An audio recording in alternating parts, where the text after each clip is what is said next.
핫초코 하나 주세요. 크림 많이. 크림 많이 해주세요.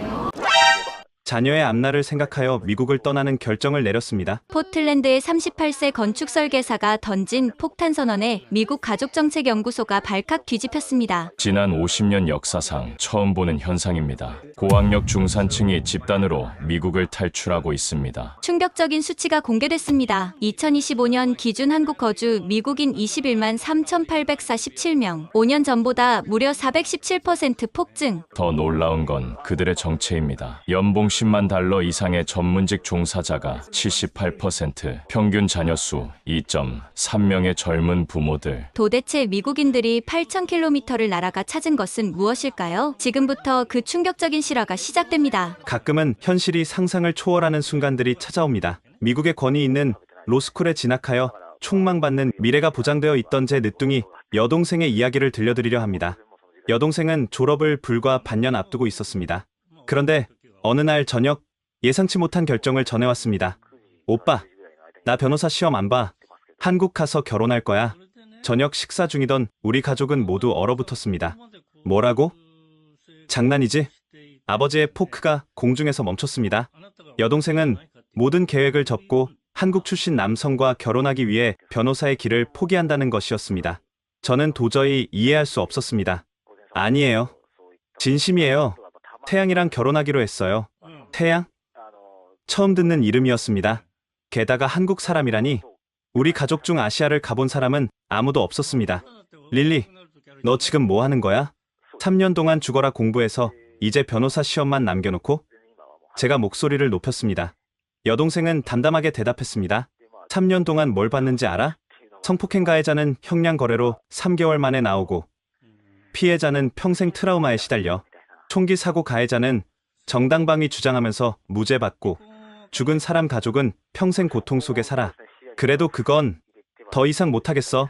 정의를 실현하려고 법을 공부했는데 현실은 너무 잔인해. 그날 저녁은 전쟁터가 되었습니다. 부모님의 실망, 제 분노, 그리고 여동생의 단호함이 뒤섞였죠. 저는 포틀랜드에서 건축 설계사로 일하는 38살 매튜입니다. 아내와 3딸, 7살 에밀리, 10살 올리비아, 13살 소피아와 함께 평범한 중산층의 삶을 살고 있었죠. 동생의 말에 아내가 아이들을 데리고 먼저 일어났습니다. 큰딸 소피아가 나가면서 조용히 물었습니다. 아빠, 이모가 왜 한국 가려고 해요? 글쎄다. 아빠도 이해가 안 가는구나. 한국이 더 안전한가요? 여기는 밤에 혼자 못 나가잖아요. 13살 딸의 그 질문이 제 가슴을 찔렀습니다. 맞아요. 우리는 딸들에게 해가 지면 절대 혼자 나가지 말라고 가르치며 살고 있었습니다. 릴리와 단둘이 남았을 때 저는 차분하게 물었습니다. 정말 진심이야? 한국 남자 때문에 모든 걸 포기한다고? 태양 때문만이 아니야. 지난주에 있었던 일 기억해? 법원 앞 총격 사건. 내 동기 제시카가 거기 있었어. 가슴에 총알이 스쳐 지나갔대. 법원에서조차 안전하지 않은 나라에서 무슨 정의를 실현한다는 거야? 저도 그 사건을 기억했습니다. 판결에 불만을 품은 피고인이 법원 앞에서 총기를 난사한 사건. 사망자 2, 부상자 5명. 한국은 다르다고? 태양이 말하길 한국에서는 30년 동안 단 한 번도 법원 총격 사건이 없었대. 총기 소지 자체가 불법이니까. 여자들이 밤 10시에도 혼자 다니는 게 당연한 나라야. 그래도 언어는? 문화는? 넌 한국말 한마디도 못하잖아. 릴리가 쓴웃음을 지었습니다. 오빠는 알아? 작년에 포틀랜드에서만 총기 사고로 123명이 죽었어. 우리가 진보적이라고 자랑하는 도시에서 언어와 문화? 목숨보다 중요해?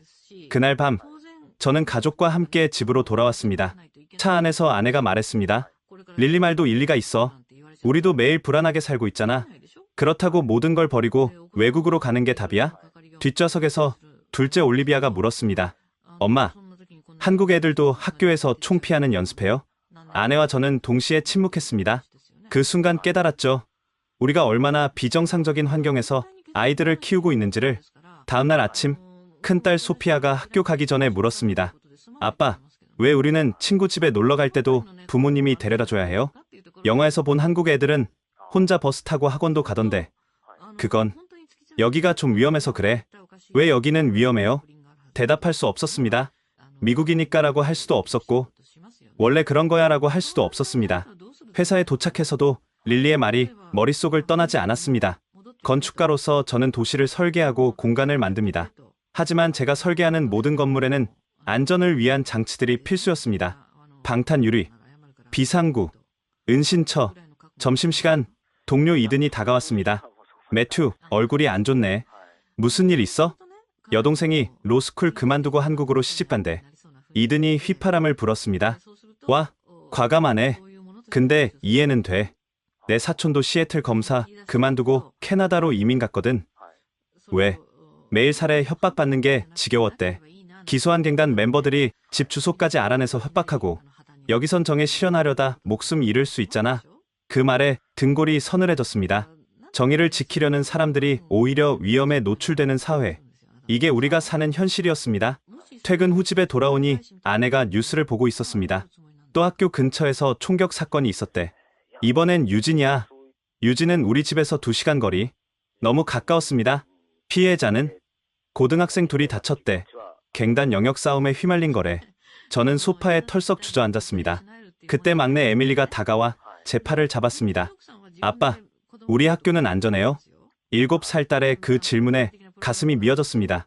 어떻게 대답해야 할까요? 안전해라고 거짓말을 해야 할까요?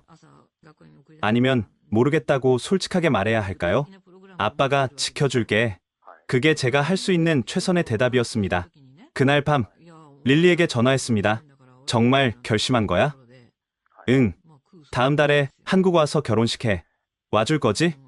릴리, 정말 너가 한국에서 행복할 수 있을까? 전화기 너머로 여동생의 숨소리가 들렸습니다.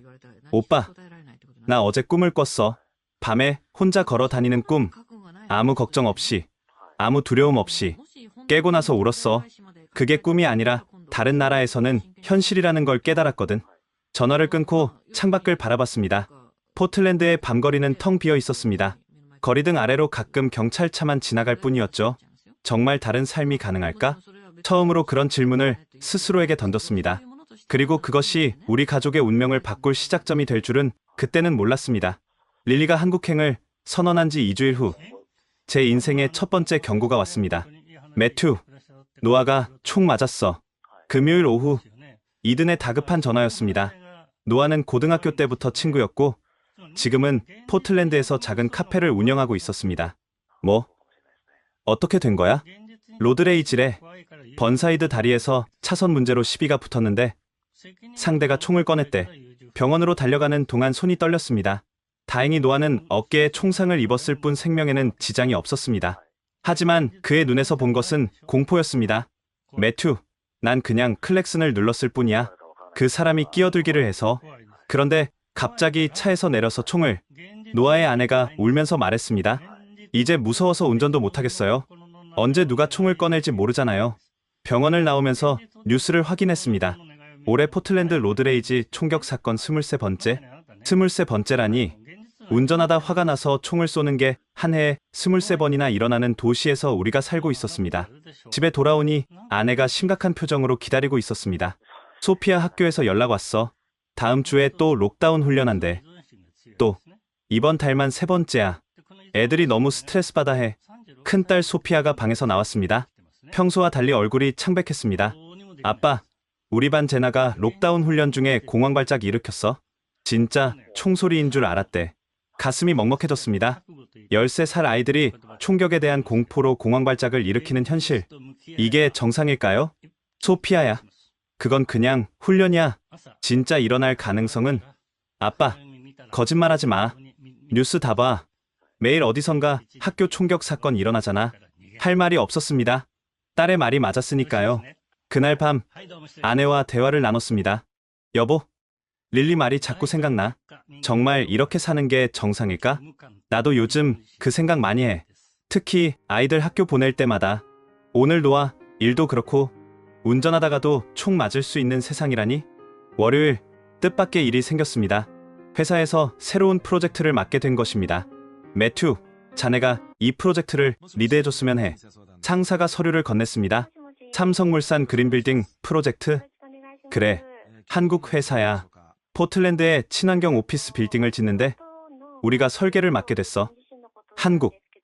릴리가 가려는 그 나라의 회사와 일하게 된 것이 우연처럼 느껴졌습니다. 첫 화상회의는 충격이었습니다. 서울 시간으로 밤 10시였는데 한국팀은 아직도 사무실에서 일하고 있었습니다. 이렇게 늦은 시간까지 일하시네요. 제가 미안한 마음에 말했습니다. 프로젝트 매니저인 강현우 씨가 웃으며 대답했습니다. 괜찮아요. 서울은 밤에도 안전해서 퇴근이 늦어도 문제 없어요. 지하철도 자정까지 운행하고요. 밤에도 안전하다고요? 네. 제 아내도 밤 11시에 혼자 퇴근해요. 헬스장 다녀오는 길인데 전혀 걱정 안 해요. 화상회의가 끝난 후에도 그 말이 머릿속을 떠나지 않았습니다. 아내가 밤 11시에 혼자 헬스장을 다닌다고? 여기서는 상상도 할 수 없는 일이었습니다. 프로젝트를 진행하면서 한국팀과 교류가 늘어났습니다. 그들은 친절하고 전문적이었으며 무엇보다 여유가 있어 보였습니다. 어느 날 강현우 씨와 개인적인 대화를 나누게 되었습니다. 현우 씨, 한국은 정말 그렇게 안전한가요? 무슨 의미로 물으시는 거죠? 여기서는 총기 사고가 너무 흔해서요. 현우 씨가 놀란 표정을 지었습니다. 아, 미국 총기 문제. 한국에서는 민간인 총기 소지가 불법이에요. 경찰도 특별한 경우 아니면 총을 안 가지고 다녀요. 그럼 범죄는? 물론 범죄가 없는 건 아니죠. 하지만 총기 범죄는 거의 없어요. 작년 한 해 총기 사망자가 전국에서 5명이었어요. 그것도 대부분 수렵 사고였고요. 5명. 포틀랜드에서만 한 달에 그보다 많은 사람이 총에 죽는데 딸이 있다고 하셨죠? 몇 살이에요? 현우 씨가 물었습니다. 셋이요. 13살, 10살, 7살. 아, 저도 딸이 둘 있어요. 12살, 9살. 큰애는 혼자 지하철 타고 학원 다녀요. 혼자요? 밤에도? 밤 9시쯤 끝나는데 혼자 와요. 여기선 그게 당연해요. 아이들 혼자 다니는 거. 그날 밤 가족과 저녁을 먹으며 한국 팀과의 대화를 공유했습니다. 정말요? 애들이 밤에 혼자 다닌다고요? 소피아가 눈을 반짝였습니다. 그렇대. 지하철도 혼자 타고. 우와. 나도 그렇게 하고 싶어요. 친구 집에 놀러 갈 때마다 부모님이 데려다 주는 거 창피해요. 올리비아도 거들었습니다. 맞아요. 우리만 아기 취급받는 것 같아요. 아내가 걱정스러운 표정으로 말했습니다. 하지만 여기서는 어쩔 수 없잖아. 너무 위험해서. 그때 뉴스 속보가 떴습니다. 오늘 오후 포틀랜드 법원 앞 총격 사건. 사망 2, 부상 5. 우리 가족은 동시에 침묵했습니다. 법원. 정의의 전당이어야 할 곳에서조차 총격 사건이 일어난 것입니다. 휴대폰이 울렸습니다. 릴리였습니다. 오빠, 뉴스 봤어? 내 친구 제시카가 거기 있었어. 가슴에 스친 총상 입었대. 릴리, 이제 알겠지? 내가 왜 떠나려는지. 법원에서조차 안전하지 않은 나라에서 무슨 정의를 실현해? 전화를 끊고 가족들을 둘러봤습니다. 세 딸의 눈에는 두려움이 있었습니다. 아내의 눈에는 걱정이 가득했고요. 아빠, 우리도 한국 가볼 수 있어요? 막내 에밀리가 조심스럽게 물었습니다. 그 순간 깨달았습니다. 우리 가족도 릴리처럼 다른 가능성을 갈망하고 있다는 것을. 총소리 없는 삶, 밤에도 자유로운 삶, 아이들이 혼자 다닐 수 있는 삶을. 릴리 이모 결혼식에 다 같이 가자. 한번 직접 보는 거야. 아이들의 얼굴이 환해졌습니다. 그날 밤, 릴리에게 문자를 보냈습니다. 우리 가족 모두 내 결혼식에 갈게. 그리고 한국이 어떤 곳인지 직접 보고 싶어. 릴리의 답장이 곧 왔습니다. 오빠, 인생이 바뀔 거야. 내가 장담해. 그때는 그 말이 얼마나 예언적인지 몰랐습니다. 2025년 4월, 드디어 우리 가족은 한국행 비행기에 올랐습니다. 14시간의 비행 끝에 인천공항에 도착했을 때 릴리와 태양이 환하게 웃으며 기다리고 있었습니다. 언니들이구나. 와, 정말 예쁘다. 릴리가 조카들을 안으며 한국말로 뭐라고 했습니다. 이모가 뭐래요? 소피아가 물었습니다. 예쁘다고 했어. 한국어로. 태양이 유창한 영어로 설명했습니다. 첫인상은 좋았습니다. 태양은 생각보다 키가 크고 인상이 부드러웠으며 무엇보다 릴리를 바라보는 눈빛에 사랑이 가득했습니다. 공항에서 서울로 가는 길, 아이들은 창밖 풍경에 눈을 떼지 못했습니다. 우와, 다리가 정말 크다. 올리비아가 감탄했습니다. 저건 인천대교야. 밤에는 조명이 들어와서 더 예뻐. 릴리가 설명했습니다. 서울에 도착한 첫날 밤, 우리는 명동이라는 번화가로 나갔습니다. 밤 10시가 넘었는데도 거리는 사람들로 가득했습니다. 놀라운 건 여성들이 혼자서도 자유롭게 걸어 다닌다는 것이었습니다. 엄마, 저 언니들 혼자 다니는데 무섭지 않나요? 에밀리가 물었습니다. 아내도 놀란 표정이었습니다. 정말 신기하네. 여자들이 밤에 혼자, 태양이 설명했습니다. 한국에서는 그게 당연해요. 물론 조심해야 하는 곳도 있지만 대부분 안전해요. 그때 충격적인 장면을 목격했습니다. 한 젊은 여성이 벤치에 핸드백을 두고 길 건너 편의점으로 들어가는 것이었습니다. 가방을 그냥 두고 가네. 제가 놀라서 말했습니다. 아, 자리 맡아두는 거예요. 여기선 그래도 보통 안 없어져요. 릴리가 웃으며 말했습니다. 미국에서는 상상도 할 수 없는 일이었습니다. 1초라도 가방을 두고 자리를 비우면 당연히 도난당할 텐데. 둘째 날, 우리는 한강공원에 갔습니다. 릴리가 자전거를 빌려주었고 우리 가족은 한강을 따라 라이딩을 즐겼습니다. 아빠, 여기 정말 좋아요? 강도 크고 자전거 길도 잘 되어 있고. 소피아가 신나게 페달을 밟았습니다. 무엇보다 놀라운 건 아이들만 따로 자전거를 타고 가도 전혀 걱정이 되지 않는다는 것이었습니다. 공원 곳곳에 CCTV가 있었고 순찰하는 경찰들도 보였습니다. 하지만 그들은 총을 차고 있지 않았습니다. 엄마, 나 화장실 가고 싶어요. 에밀리가 말했습니다. 그래, 같이 가자. 혼자 갈 수 있어요. 저기 보이잖아요. 미국에서는 절대 7살 딸을 혼자 공중화장실에 보내지 않았을 것입니다.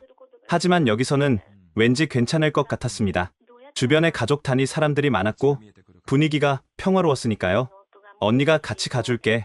소피아가 막내 손을 잡았습니다. 두 딸이 함께 화장실로 뛰어가는 모습을 보며 아내가 말했습니다. 이상해. 왜 여기서는 덜 걱정되지? 저녁 시간, 태양이 우리를 홍대라는 젊은이들의 거리로 안내했습니다. 대학가 근처라 젊은이들로 가득했는데 밤 11시가 넘어서도 활기가 넘쳤습니다. 와, 언니들 다 학생이에요? 올리비아가 물었습니다. 대부분 대학생이에요. 수업 끝나고 친구들이랑 놀러 나온 거죠. 태양이 설명했습니다. 거리 공연을 구경하던 중 한 여대생 그룹이 지나갔습니다. 새벽 1시가 가까운 시간이었는데도 그들은 편안하게 웃으며 걸어가고 있었습니다. 저 정도 나이 여자애들이 이 시간에? 아내가 믿기지 않는다는 표정이었습니다. 그때 소피아가 부러운 듯이 말했습니다. 나도 저렇게 친구들이랑 밤에 놀고 싶어요. 가슴이 찡했습니다.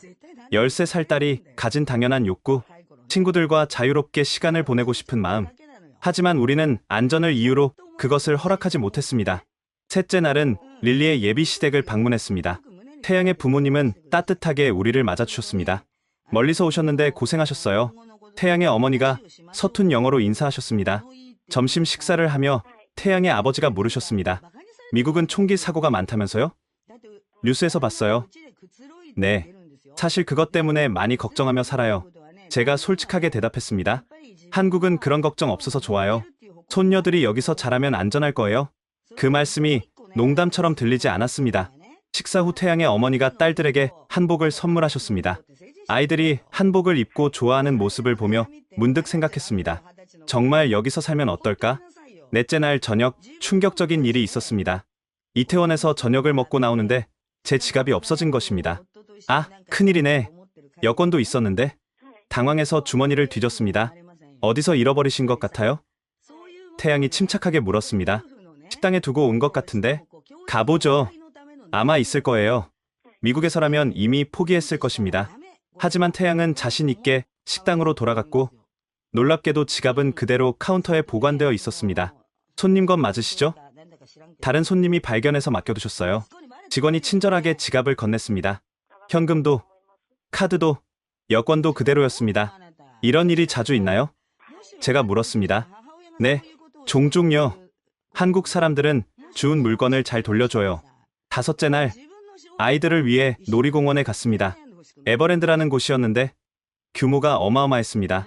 아빠, 여기는 총검사 안 해요? 소피아가 입구에서 물었습니다. 맞았습니다. 미국의 놀이공원들은 모두 공항 수준의 보안 검색을 합니다. 하지만 여기는 간단한 가방 검사만 있을 뿐이었습니다. 총이 없으니까 검사할 필요가 없는 거야. 릴리가 설명했습니다. 아이들은 하루 종일 신나게 놀았습니다. 무엇보다 좋았던 건 아이들을 잠시 놓쳐도 패닉에 빠지지 않는다는 것이었습니다. 미국에서는 잠시라도 아이를 놓치면 최악의 상황을 상상하게 되는데 여기서는 그런 두려움이 덜했습니다. 엄마, 저 친구들이랑 저기 가도 돼요? 올리비아가 한국 아이들을 가리켰습니다. 그래, 가까이 있어. 10살 딸이 처음 만난 아이들과 함께 노는 것을 허락하는 우리 자신이 신기했습니다. 여섯째 날 밤, 결혼식 전날이었습니다. 우리는 남산타워에 올라 서울 야경을 내려다봤습니다. 와, 정말 아름다워요. 아이들이 감탄했습니다. 수백만 개의 불빛이 반짝이는 서울. 그 불빛 하나하나가 안전하게 살아가는 사람들의 삶이라고 생각하니 부러웠습니다. 아빠, 우리도 여기 살 수 있어요? 에밀리가 갑자기 물었습니다. 순간 말문이 막혔습니다. 아내와 눈이 마주쳤고 그녀도 같은 생각을 하고 있다는 걸 알 수 있었습니다. 글쎄, 아빠가 일할 수 있는 곳이 있어야 하고 삼성이랑 일하잖아요. 여기도 삼성 있어요? 소피아가 물었습니다. 그래, 있지. 그럼 되는 거 아니에요? 아이들의 단순한 논리가 오히려 전곡을 찌르는 것 같았습니다. 그날 밤 호텔로 돌아와 아내와 대화를 나눴습니다. 여보, 애들이 정말 여기가 좋은가 봐. 나도 그래. 일주일 동안 단 한 번도 안전 걱정을 안 했어. 처음이야. 일 때문에 당장은 어렵겠지만 매튜, 솔직히 나는 애들이 여기서 자라면 좋겠어. 총 걱정 없이 자유롭게. 아내의 고백에 가슴이 뭉클했습니다. 저도 같은 마음이었으니까요. 창밖으로 새벽 2시에 서울이 보였습니다. 여전히 많은 사람들이 거리를 걷고 있었고 택시와 버스가 다니고 있었습니다. 새벽 2시에도 살아있는 도시. 그것이 가능한 이유는 단 하나, 안전하기 때문이었습니다. 정말 가능할까? 우리 가족이 여기서 새 삶을 시작하는 것이? 처음으로 진지하게 그 가능성을 생각해봤습니다. 그리고 다음날 벌어질 일이 그 생각을 확신으로 바꿔놓을 줄은 아직 몰랐습니다. 릴리의 결혼식은 아름다웠습니다. 한국 전통과 서양식이 조화롭게 어우러진 예식이었죠. 하지만 그날 오후 예상치 못한 일이 생겼습니다. 둘째 올리비아가 갑자기 복통을 호소한 것입니다. 배가 너무 아파요. 올리비아가 울먹이며 배를 움켜쥐었습니다. 어제 먹은 음식이 안 맞았나 봐. 아내가 걱정스럽게 이마를 짚었습니다. 열도 있는 것 같은데. 태양이 빠르게 대처했습니다. 근처에 좋은 병원이 있어요. 바로 가시죠. 미국에서라면 응급실 비용을 먼저 걱정했을 것입니다. 여행자 보험이 있긴 했지만 미국 병원의 터무니없는 비용은 늘 부담이었으니까요. 10분 만에 병원에 도착했습니다. 놀랍게도 응급실 대기 시간은 거의 없었습니다. 의사가 영어로 상황을 물었고 즉시 검사를 시작했습니다. 급성 위장염 같네요. 수액 맞고 약 처방해드리면 금방 좋아질 거예요. 1시간 반 만에 모든 치료가 끝났습니다. 올리비아도 한결 나아진 표정이었죠. 얼마예요? 제가 떨리는 마음으로 물었습니다. 32만 원이요. 미국 달러로 280달러 정도 됩니다. 순간 귀를 의심했습니다. 280달러요? 응급실 치료비가? 네. 외국인이라 보험 적용이 안 돼서 좀 비싼 편이에요. 비싸다고요? 미국에서는 응급실에 한 번 가면 최소 2,000달러는 나옵니다. 검사라도 하면 5,000달러를 훌쩍 넘기죠. 이게 전체 비용인가요? 의사 진료비, 검사비, 약값 다 포함해서? 네, 전부 포함입니다. 믿기지 않았습니다. 미국의 10분의 1도 안 되는 가격에 신속하고 친절한 치료를 받은 것입니다. 병원을 나오며 건물을 유심히 봤습니다. 건축가의 눈으로 본 한국 병원은 흥미로웠습니다. 개방적인 구조, 자연광이 들어오는 넓은 창문, 그리고 곳곳에 배치된 휴게 공간. 한국 병원은 설계가 참 인간적이네요. 제가 감탄했습니다. 태양이 설명했습니다. 최근 지어진 병원들은 치유 환경을 중시해요. 환자들이 편안함을 느낄 수 있도록 설계하죠. 다음날, 저는 건축가로서의 호기심을 참을 수 없었습니다. 릴리의 양해를 구하고 서울 시내를 돌아다니며 도시 설계를 관찰했습니다. 형부, 혹시 CPTED라고 들어봤어요? 태양이 함께 걸으며 물었습니다. 범죄 예방 환경 설계요? 물론이죠. 미국에서도 적용하려고 노력하는데 한국은 이미 대부분의 신도시에 적용하고 있어요. 제가 보여드릴게요. 태양은 저를 판교라는 신도시로 안내했습니다. 거기서 본 것은 충격적이었습니다. 거리 설계부터 달랐습니다. 막다른 골목이 거의 없고 모든 길이 연결되어 있었습니다.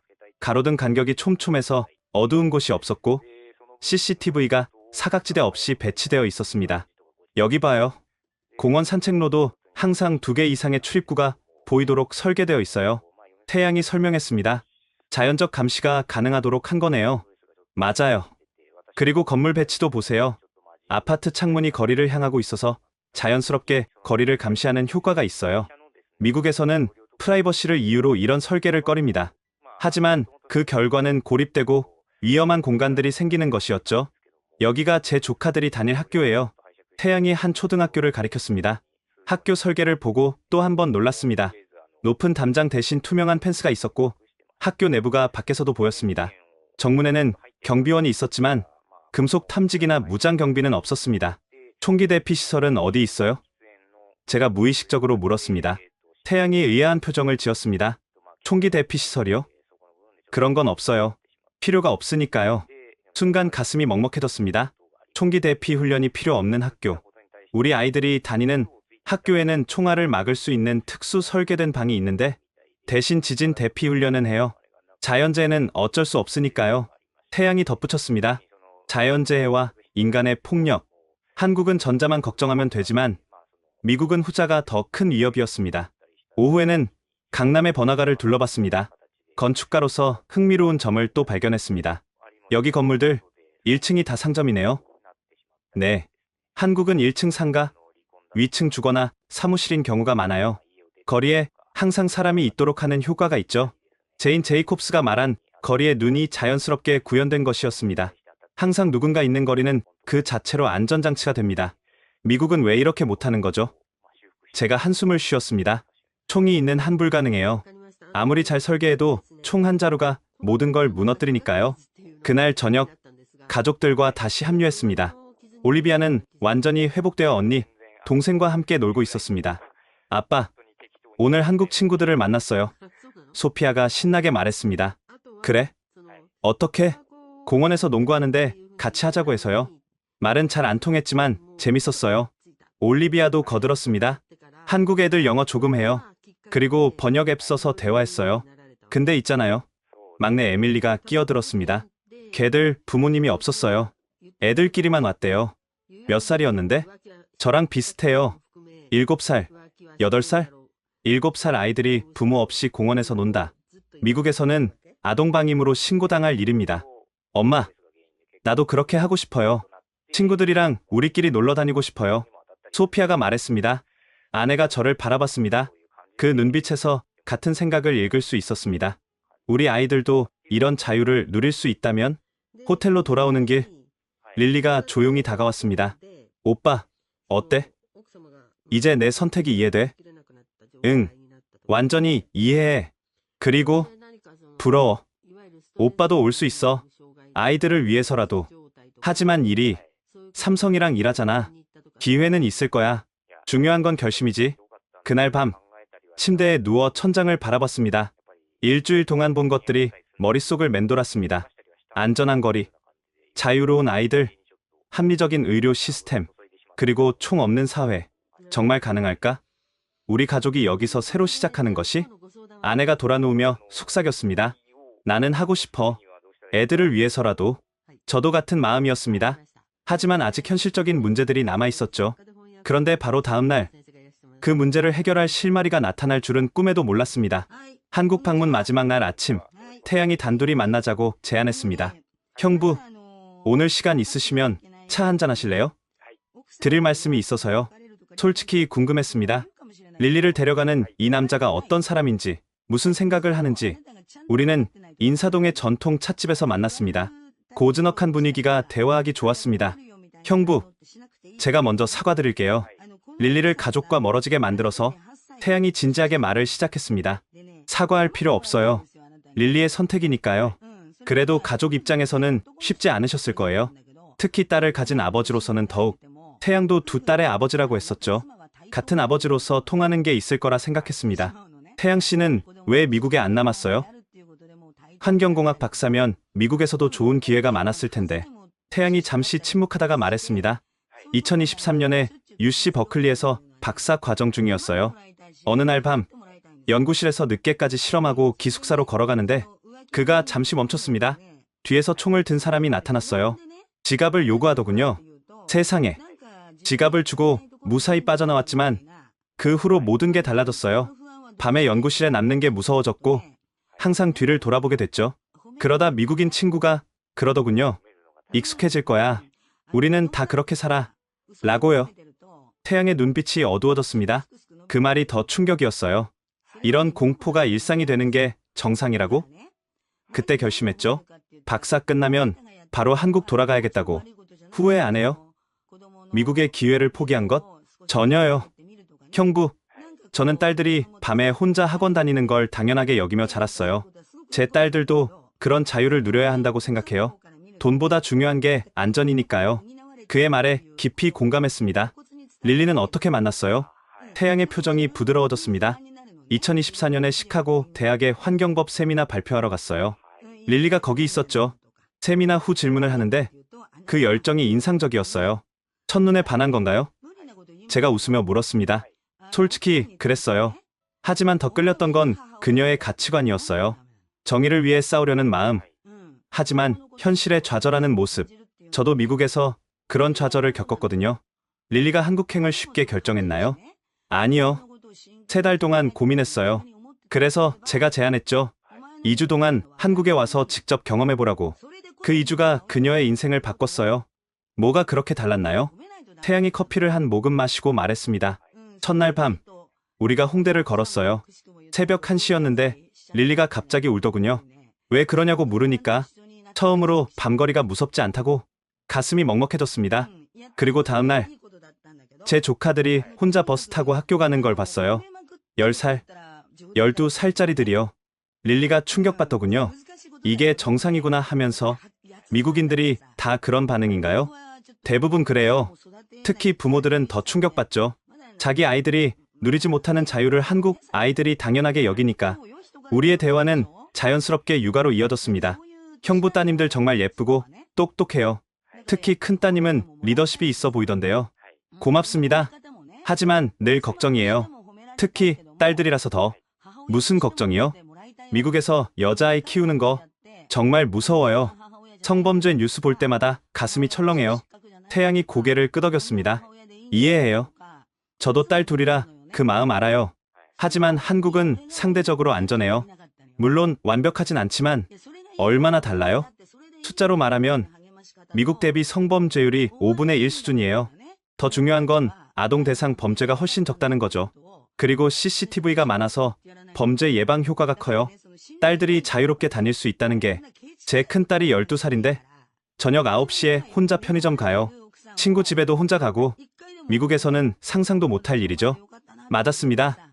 우리는 13살 소피아가 대낮에도 혼자 나가는 걸 허락하지 않았습니다. 형부, 실례지만 한국 2주 생각해 보신 적 있으세요? 갑작스러운 질문에 놀랐습니다. 글쎄요.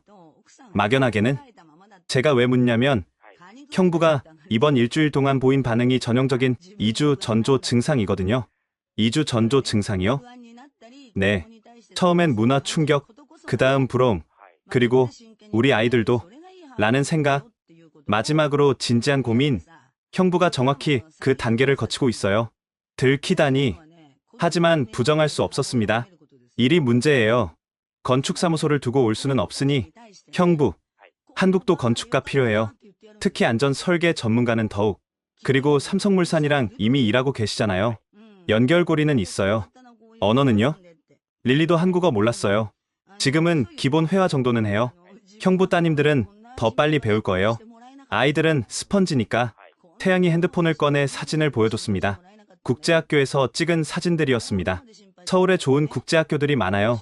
처음엔 거기서 시작하고 점차 한국 학교로 옮겨도 되고 중요한 건 아이들이 안전하게 교육받을 수 있다는 거예요.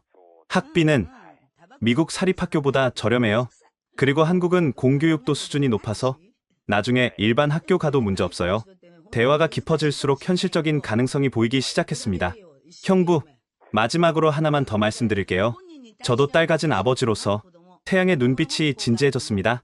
딸들에게 줄 수 있는 최고의 선물은 안전한 환경이에요. 돈도, 교육도 중요하지만 두려움 없이 자랄 수 있는 환경보다 중요한 건 없어요. 그 말이 가슴 깊이 박혔습니다. 미국에서 제일 두려웠던 게 뭔지 아세요? 태양이 물었습니다. 뭐예요? 딸이 생기면 어떻게 키울까 하는 거였어요. 총기 폭력, 마약, 성범죄, 그 모든 위험 속에서 어떻게 지킬 수 있을까? 그래서 한국 왔어요. 제 딸들은 그런 공포 없이 자라야 하니까. 후회 없어요? 단 한 번도요. 어제 형부 따님들이 한국 아이들과 놀 때 봤어요. 처음 보는 아이들과도 스스럼 없이 어울리고 부모 걱정 없이 뛰어노는 모습. 그게 정상이에요. 미국에서는 불가능한 정상. 찻잔을 내려놓으며 태양이 마지막으로 말했습니다.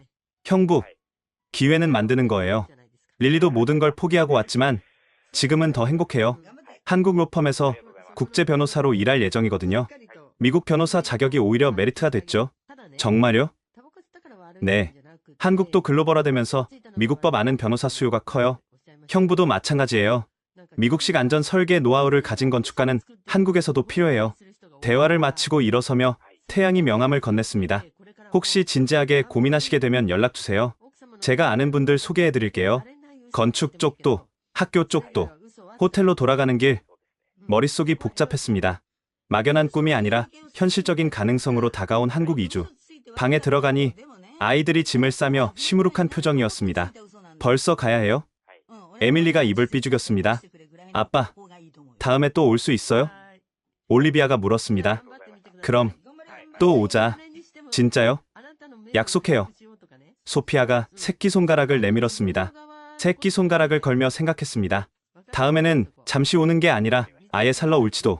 저녁에 공항으로 가는 차 안에서 릴리가 말했습니다. 오빠, 이번에 와줘서 정말 고마워. 부모님은 안 오셨지만 오빠 가족이 와줘서 힘이 됐어. 우리도 좋았어. 특히 아이들이 정말 좋아했고. 오빠, 언제든 놀러와. 그리고 진지하게 이주 생각하면 말해. 도울게. 공항에서 작별 인사를 나누며 태양이 조용히 다가왔습니다. 형부, 오늘 대화 감사했어요. 그리고 기억하세요. 딸들의 안전보다 중요한 건 없어요. 비행기에 오르며 뒤돌아봤습니다. 인천공항의 화려한 불빛과 그 너머로 보이는 서울의 야경. 일주일 전만 해도 낯설기만 했던 이 도시가 이제는 가능성의 땅으로 보였습니다. 정말 올 수 있을까? 우리 가족이 여기서 새 삶을 시작할 수 있을까? 하지만 그 질문에 대한 답은 예상보다 빨리, 그리고 너무나 비극적인 방식으로 오게 될 줄은 몰랐습니다. 한국에서 돌아온 지 한 달이 지났습니다. 일상으로 돌아왔지만 모든 것이 달라 보였습니다. 아이들은 한국에서 찍은 사진을 매일 보며 그리워했고, 저와 아내는 은밀히 이주 가능성을 타진하고 있었죠. 그러던 2025년 5월 어느 금요일 저녁, 운명의 전화가 왔습니다. 매튜, 지금 뉴스 봐. 빨리. 이든의 다급한 목소리였습니다. TV를 켰습니다. 속보 자막이 충격적이었습니다. 속보 포틀랜드 로이드 센터 쇼핑몰 총격 사건. 현재까지 사망 7명, 부상 15명, 심장이 멈추는 것 같았습니다. 로이드 센터는 우리 집에서 15분 거리, 아이들과 자주 가던 곳이었습니다. 노아가 거기 있었어. 이든의 울먹이는 목소리가 들렸습니다. 뭐? 노아가 왜 거기? 카페 물품 사러 갔대. 연락이 안 돼. 전화를 끊고 뉴스에 집중했습니다. 화면에는 혼란스러운 현장이 계속 나왔습니다. 경찰차, 구급차, 울부짖는 사람들. 아내가 아이들을 데리고 거실로 나왔습니다. 여보, 무슨 일이야? 애들 방으로 데려가. 쇼핑몰에 사고가 있었어. 하지만 이미 늦었습니다. 소피아가 TV 화면을 보고 있었습니다. 아빠, 저기 로이드 센터잖아요. 우리 지난주에 갔던. 그때 휴대폰이 또 울렸습니다. 모르는 번호였습니다. 여보세요? 매튜 씨인가요? 포틀랜드 종합병원입니다. 노아 제임슨 씨가 응급실에 계신데 보호자 연락처에 가슴이 철렁 내려앉았습니다. 노아가 살아있나요? 네. 하지만 상태가 위중합니다. 가능한 빨리 와주세요. 전화를 끊자마자 밖으로 뛰어나갔습니다. 아내가 따라 나왔습니다. 노아가 총에 맞았어. 병원에 가봐야 해. 세상에. 애들은 내가 볼게. 조심해서 다녀와. 병원까지 가는 15분이 일생에서 가장 긴 시간이었습니다.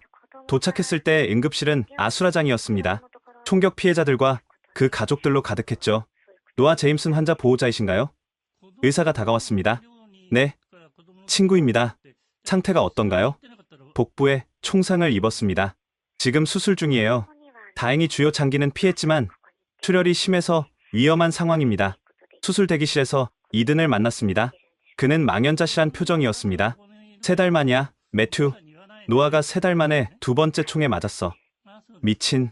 이게 무슨 나라야? TV에서는 계속 속보가 나왔습니다. 범인은 20대 백인 남성. 반자동 소총으로 무차별 총격. 이유는 아직 모른다고 했습니다. 그때 더 충격적인 소식이 전해졌습니다. 사망자 명단이 공개됐어. 대기실에 있던 누군가가 휴대폰을 보며 말했습니다. 명단을 확인하는 순간 다리에 힘이 풀렸습니다. 올리비아 첸, 28살. 우리 딸과 이름이 같은. 아니, 내가 아는 그 올리비아였습니다. 고등학교 때부터 친구였던 작년에 결혼한 올리비아. 안 돼. 올리가. 이든도 명단을 보고 충격에 빠졌습니다. 올리가 왜 거기? 아, 맞다. 결혼 1주년 선물 사러 간다고 했었지. 결혼 1주년 선물을 사러 갔다가 목숨을 잃은 28살 세댁. 이게 현실인가요? 3시간 후 노아의 수술이 끝났습니다. 다행히 생명은 건졌지만 회복까지는 오랜 시간이 걸릴 거라고 했습니다. 병원을 나올 때는 새벽 2시였습니다. 주차장까지 걸어가는데도 두려웠습니다. 혹시 또 누군가 총을 들고 나타나지 않을까? 집에 도착하니 아내가 거실에서 기다리고 있었습니다. 노아는 살았어. 하지만 올리가. 아내의 얼굴이 하얗게 변했습니다. 우리 올리? 첸 올리? 고개를 끄덕이자 아내가 흐느끼기 시작했습니다. 올리는 아내와도 친했습니다. 작년 결혼식에 우리 가족이 다 참석했었죠. 남편한테는 연락했어? 아직. 어떻게 말해야 할지. 그때 계단에서 발소리가 들렸습니다. 소피아였습니다. 엄마, 아빠. 무슨 일이에요? 소피아야. 왜 안 자고? 무서워서 못 자겠어요. 뉴스 봤어요. 로이드 센터에서. 우리 아는 사람도 있었어요. 거짓말을 할 수 없었습니다. 올리 이모가 하늘나라로 갔어. 소피아의 눈에서 눈물이 흘렀습니다. 싫어. 왜요? 올리 이모가 무슨 잘못했어요? 아무 잘못 없어. 그냥 잘못된 시간에 잘못된 장소에 있었던 거야. 그게 무슨 말이에요? 쇼핑몰에 가는 게 잘못이에요? 대답할 수 없었습니다. 13살 딸에게 이 부조리한 세상을 어떻게 설명해야 할까요? 그때 올리비아가 잠옷 차림으로 나왔습니다. 언니, 왜 울어? 올리 이모가 천국 갔대. 10살 올리비아는 이해하지 못하는 표정이었습니다. 같은 이름의 이모가 총에 맞아 죽었다는 걸 어떻게 이해할 수 있겠어요? 그때 막내 에밀리까지 나왔습니다. 무서워요. 총소리 들렸어요. 총소리가 아니야. 에밀리, 그냥 차 소리야. 아내가 막내를 안아주었습니다. 하지만 에밀리는 계속 떨었습니다. 아빠, 우리도 총 맞으면 어떡해요? 올리 이모처럼. 그 순간 무언가 제 안에서 부서졌습니다. 7살 딸이 총에 맞을까봐 두려워하는 현실. 이게 우리가 아이들에게 물려주는 세상인가요? 안 돼. 아빠가 지켜줄게. 하지만 그 말이 얼마나 공허한지 저도 알았습니다. 노아도 2번이나 총에 맞았고 올리는 죽었습니다. 제가 어떻게 지켜준다는 걸까요? 아이들을 재우고 아내와 부엌에 앉았습니다. 더는 못하겠어. 아내가 고개를 떨구며 말했습니다. 매일 아이들 학교 보낼 때마다 불안하고 장 보러 갈 때도 무섭고 이제 쇼핑몰도 안전하지 않아. 나도 알아. 매튜, 진지하게 얘기해보자. 한국 이주. 아내의 눈빛이 단호했습니다. 당장은 어려워도 방법을 찾아보자. 애들을 위해서라도. 나는 내 딸들이 올리처럼 그런 일 당하는 거 못 봐. 하지만 일보다 애들이 중요해. 돈보다 생명이 중요하고. 아내의 말이 맞았습니다. 그날 밤 우리는 새벽까지 이야기했습니다. 현실적인 문제들, 극복해야 할 장애물들. 하지만 결론은 하나였습니다. 떠나야 한다고. 다음날 아침 올리의 장례식 일정이 잡혔다는 연락을 받았습니다. 3일 후였습니다. 아침 식탁에서 소피아가 물었습니다. 아빠, 한국에서는 정말 이런 일 없어요? 응, 총이 없으니까. 그럼 우리도 거기 가면 안 돼요? 올리비아도 거들었습니다. 맞아요. 한국 친구들은 밤에도 놀러 다닌다고 했잖아요. 에밀리가 작은 목소리로 말했습니다. 나도 무서운 연습 안 하고 싶어요. 아이들의 간절한 눈빛을 보며 결심이 더욱 굳어졌습니다. 그날 오후 태양에게 전화했습니다. 태양씨, 매튜예요. 진지하게 한국 이주를 생각하고 있어요. 도와주실 수 있나요? 물론이죠. 무슨 일 있었나요? 친구가 쇼핑몰 총격으로. 더는 여기서 못 살겠어요. 전화기 너머로 태양의 한숨이 들렸습니다. 이해해요. 제가 최대한 도울게요. 일단 이력서 보내주시고 제가 아는 건축 회사들에 연락해 볼게요. 전화를 끊고 창밖을 바라봤습니다. 평화로워 보이는 포틀랜드의 오후. 하지만 이 평화로운 풍경 뒤에는 언제 터질지 모르는 폭력이 도사리고 있었습니다. 올리, 미안해. 우리가 더 빨리 떠났어야 했는데. 그리고 다짐했습니다. 내 딸들은 절대 그런 비극을 겪지 않게 하겠다고. 어떤 대가를 치르더라도. 올리의 장례식은 비 오는 화요일에 열렸습니다.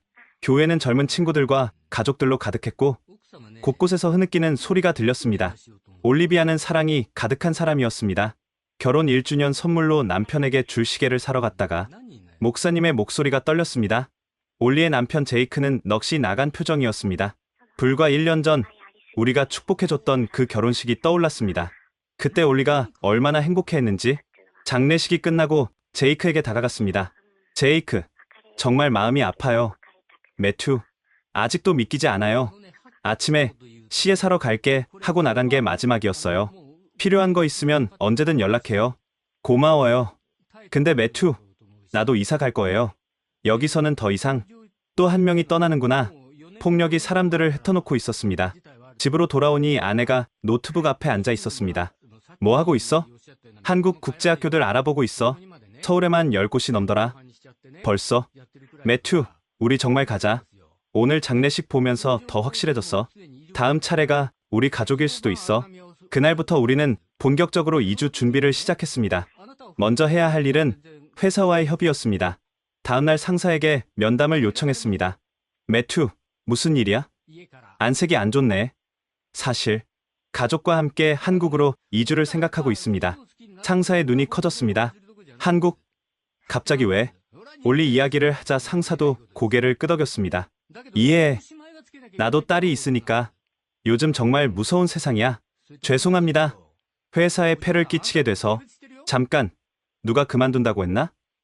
매튜, 우리 삼성물산 프로젝트 기억하지? 그쪽에서 계속 현지 파트너 구하고 있어. 네. 서울지사 설립 계획이 있다고 했잖아. 자네가 가서 기반을 닦아주면 어떨까? 원격 근무 형태로.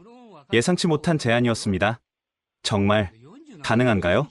본사와 협의는 필요하지만 충분히 가능해. 자네 실력이면 한국에서도 환영받을 거야. 희망이 보이기 시작했습니다. 그 주 내내 정신없이 움직였습니다. 태양이 소개해준 한국 건축 회사들과 화상 면접을 하고 아이들 학교 서류를 준비하고 비자 관련 절차를 알아봤습니다. 주말에는 가족회의를 열었습니다. 얘들아, 아빠 엄마가 중요한 얘기가 있어. 세 딸이 긴장한 표정으로 앉았습니다. 우리 한국으로 이사 가기로 했어. 진짜요? 소피아의 눈이 반짝였습니다. 진짜야. 아빠 회사에서도 허락했고 너희들 다닐 학교도 알아보고 있어. 올리비아가 물었습니다. 언제 가요? 아마 2-3달 후. 준비할 게 많아서. 야호, 드디어 안전한 곳으로 가는구나. 에밀리가 팔을 들어 올렸습니다. 7살 아이 입에서 안전한 곳이라는 말이 나온 게 씁쓸했습니다. 하지만 친구들과 헤어져야 해. 괜찮겠어? 아내가 조심스럽게 물었습니다. 소피아가 진지하게 대답했습니다. 친구들도 다 이사 가고 있어요. 엠마는 캐나다로, 제시카는 텍사스로. 어차피 다 흩어져요. 맞았습니다. 폭력을 피해 뿔뿔이 흩어지는 사람들. 이게 우리의 현실이었습니다. 이주 준비가 진행되면서 주변에 소식이 퍼졌습니다. 반응은 다양했습니다. 정말 용감한 결정이야. 어떤 이들은 부러워했습니다. 애들 교육은 어떡하고? 언어는? 걱정하는 사람들도 있었죠. 하지만 가장 많은 반응은 이거였습니다. 나도 갈 수 있으면 가고 싶어. 회사 프로젝트를 정리하면서 이든과 자주 만났습니다. 노아는 퇴원했지만 여전히 회복 중이었습니다. 너도 정말 가는구나. 이든이 맥주를 마시며 말했습니다. 응, 미안해. 혼자 두고 가게 돼서. 미안하긴. 난 오히려 부러워. 나도 식구가 있으면 당장 떠났을 거야. 너도 올 수 있어. 이든이 쓴웃음을 지었습니다. 글쎄, 아직은 여기 할 일이 있어서. 하지만 언젠가는 나도. 송별회가 열렸습니다. 회사 동료들, 친구들, 이웃들이 모였습니다. 분위기는 축하 반 아쉬움 반이었습니다. 매튜 가족의 새로운 시작을 축하합니다.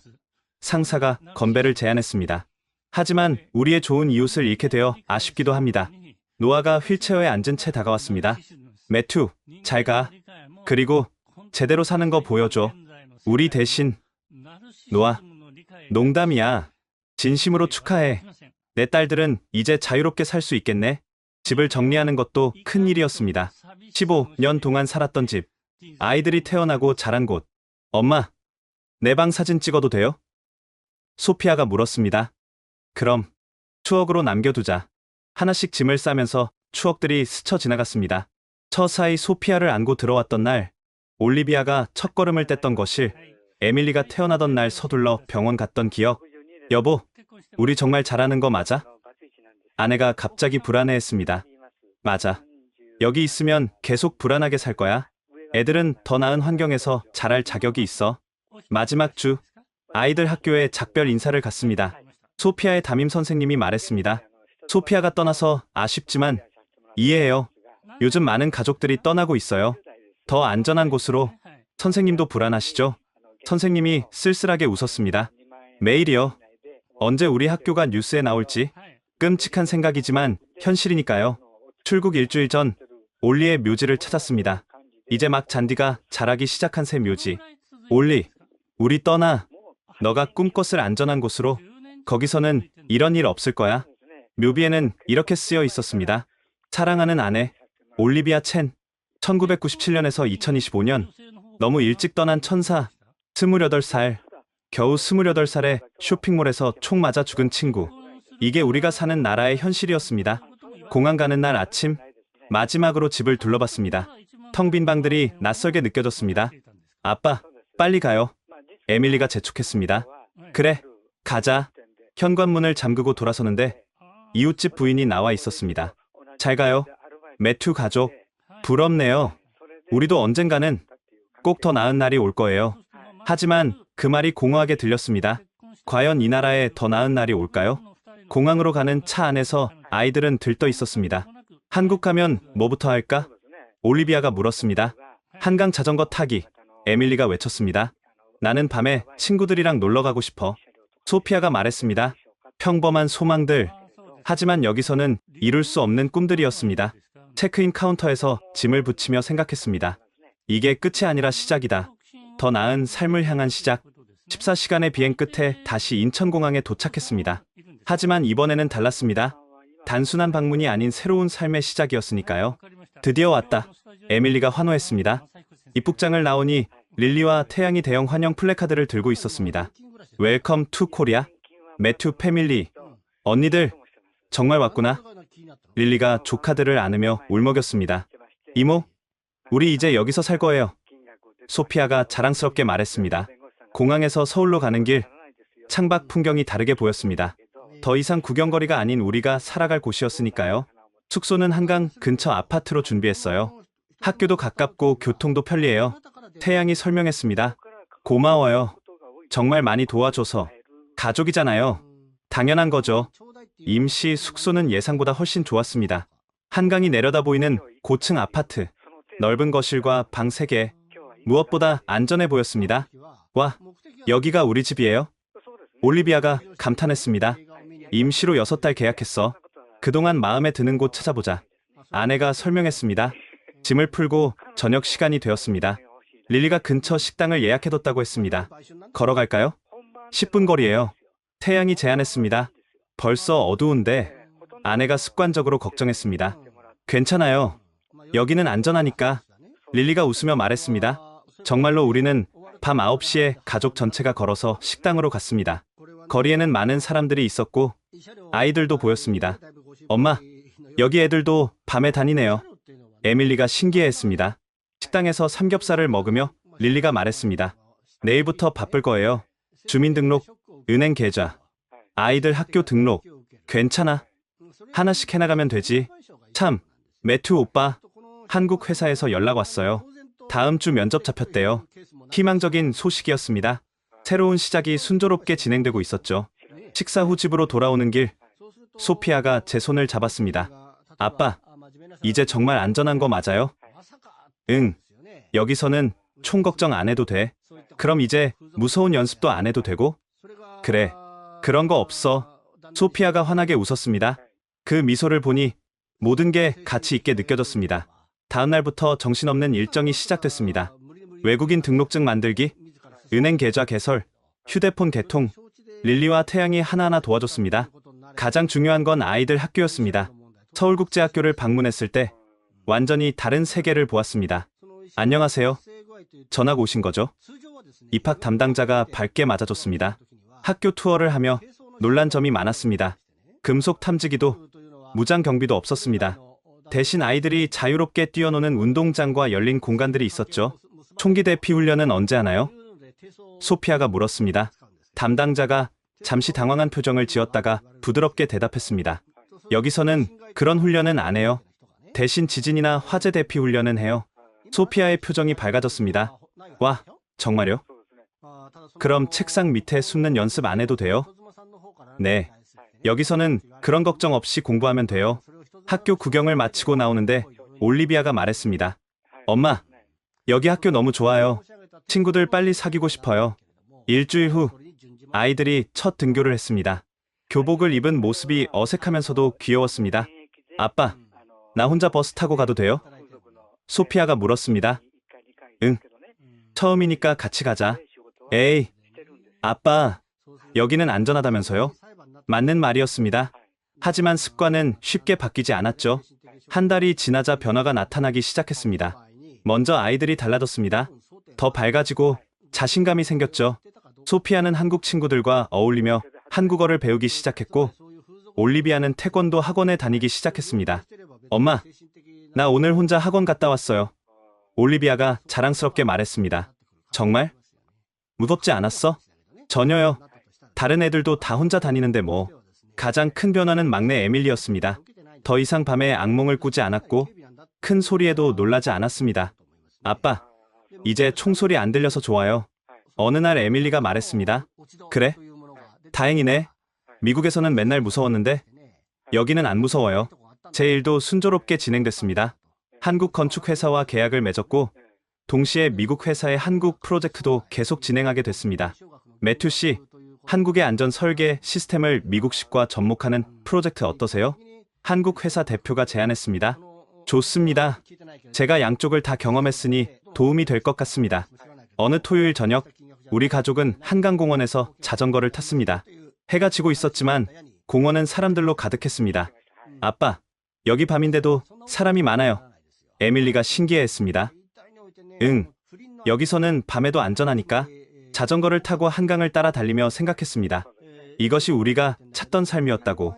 평범하지만 안전한, 두려움 없는 일상. 여보, 우리 정말 잘 왔지? 아내가 자전거를 세우고 물었습니다. 한강에 비친 서울의 야경을 바라보며 대답했습니다. 응, 정말 잘했어. 그때 소피아가 외쳤습니다. 아빠, 엄마, 나 다음 주에 친구들이랑 영화 보러 가기로 했어요. 저녁에요. 그래? 몇 시에? 7시요. 끝나면 9시쯤? 혼자 지하철 타고 올게요. 미국에서는 상상도 못했을 일이었습니다. 13살 딸이 밤에 친구들과 영화를 보고 혼자 대중교통으로 귀가한다니. 조심해서 다녀와. 제가 대답했습니다. 소피아가 놀란 표정으로 물었습니다. 정말요? 된다고요? 그럼 여기서는 괜찮아. 소피아가 뛰며 소리쳤습니다. 야호, 드디어 진짜 10대가 된 것 같아요. 그 모습을 보며 가슴이 뭉클했습니다. 아이들에게 준 최고의 선물은 바로 이것이었습니다. 자유롭게 살 수 있는 권리, 두려움 없이 성장할 수 있는 환경. 집으로 돌아오는 길, 에밀리가 제 손을 꼭 잡고 말했습니다. 아빠, 이제 올리 이모 같은 일 안 일어나죠? 응, 여기서는 그런 일 없어. 다행이다. 이제 안심이에요. 7살 아이가 느끼는 안도감. 그것만으로도 모든 선택이 옳았다는 확신이 들었습니다. 그날 밤, 가족들이 모두 잠든 후 베란다에 나가 서울의 야경을 바라봤습니다. 불빛 가득한 도시, 그 불빛 하나하나가 안전하게 살아가는 사람들의 일상이었습니다. 휴대폰이 울렸습니다. 미국에 남은 이든이었습니다. 매튜, 잘 지내? 응. 너는? 노아가 완전히 회복했어. 그리고 우리도 이사 준비 중이야. 정말? 어디로? 노아는 하와이로. 나도 한국 생각 중이야. 진짜? 올리 일 이후로 여기가 너무 무서워. 매일이 불안해. 전화를 끊고 생각했습니다. 얼마나 더 많은 사람들이 떠나야 할까? 그리고 언제쯤 미국은 다시 안전한 나라가 될 수 있을까? 하지만 지금 중요한 건 그게 아니었습니다. 내 가족이 안전하고 아이들이 자유롭게 꿈꿀 수 있는 곳에 있다는 것. 그것이 가장 중요했습니다. 올리, 우리는 해냈어. 너가 꿈꾸던 안전한 삶을 찾았어. 마음속으로 하늘나라의 친구에게 인사를 전하며 저는 새로운 삶에 대한 감사함을 느꼈습니다. 지금까지 한 가족이 안전을 찾아 떠난 특별한 여정의 이야기를 들려드렸습니다. 릴리의 용기 있는 선택이 결국 온 가족을 구했고, 세 딸은 이제 두려움 없이 자유롭게 성장할 수 있게 되었습니다. 때로는 모든 것을 버리고 떠나는 것이 가장 큰 사랑이 될 수 있다는 것을 보여준 감동적인 실화였습니다. 만약 이 이야기가 여러분의 마음에 울림을 주었다면 구독과 좋아요를 눌러주세요. 그리고 치안 강국 대한민국을 널리 알리기 위해 이 영상을 공유해주세요. 다음에도 더 감동적인 이야기로 찾아뵙겠습니다. 감동 편지함이었습니다. 감사합니다.